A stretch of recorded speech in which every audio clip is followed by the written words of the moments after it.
കണ്ണൂരിൽ കാൽനട യാത്രക്കാരനെ ഇടിച്ച് നിർത്താതെ പോയ കാർ കണ്ടെത്തി ടൗൺ പോലീസ്. കാർ ഓടിച്ചയാളെ അറസ്റ്റ് ചെയ്തു. അത്താഴക്കുന്ന് സ്വദേശി ഇബ്രാഹിമിനെ ഇടിച്ചു തെറിപ്പിച്ച കാറാണ് നിർത്താതെ പോയത്. ഡിസംബർ 3 രാവിലെ 11:45 അത്താഴക്കുന്ന് സ്വദേശിയായ ഇബ്രാഹിമിനെ കാർ ഇടിച്ച് നിർത്താതെ പോയത്. സാരമായി പരിക്കേറ്റ ഇബ്രാഹിം പരിയാരം മെഡിക്കൽ കോളേജിൽ ചികിത്സയിലാണ്.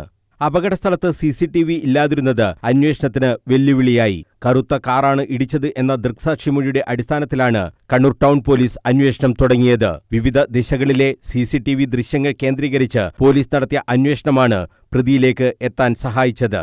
അഴീക്കോട് TP ഹൗസിൽ അജ്ബീറിന്റേതാണ് കാർ എന്ന് ആദ്യം പോലീസ് കണ്ടെത്തി. കാർ ഓടിച്ചത് ഇദ്ദേഹത്തിന്റെ ഭാര്യ സഹോദരൻ മുംതസിർ ആണെന്നും പോലീസ് മനസ്സിലാക്കി. ഇതോടെ മുംതസിറിനെ ടൗൺ പോലീസ് അറസ്റ്റ് ചെയ്തു. അപകട സമയത്ത് ഇബ്രാഹിമിനെ ഇടിച്ച ശേഷം കാർ സമീപത്തെ മതിലിലും ഇടിച്ചിരുന്നു. അപകടത്തിന് ശേഷം കാർ വർക്ക്ഷോപ്പിൽ എത്തിച്ച് അറ്റകുറ്റപ്പണികൾ നടത്തി ഉപയോഗിക്കുകയും ചെയ്തു. നാട്ടുകാരും വ്യാപാരികളും നൽകിയ നിർണായകമായ വിവരങ്ങളും പോലീസിന് കേസന്വേഷണത്തിൽ സഹായകമായി.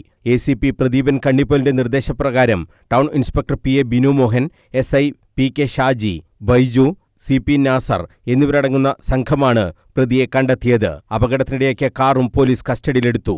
News bureau, Kannur.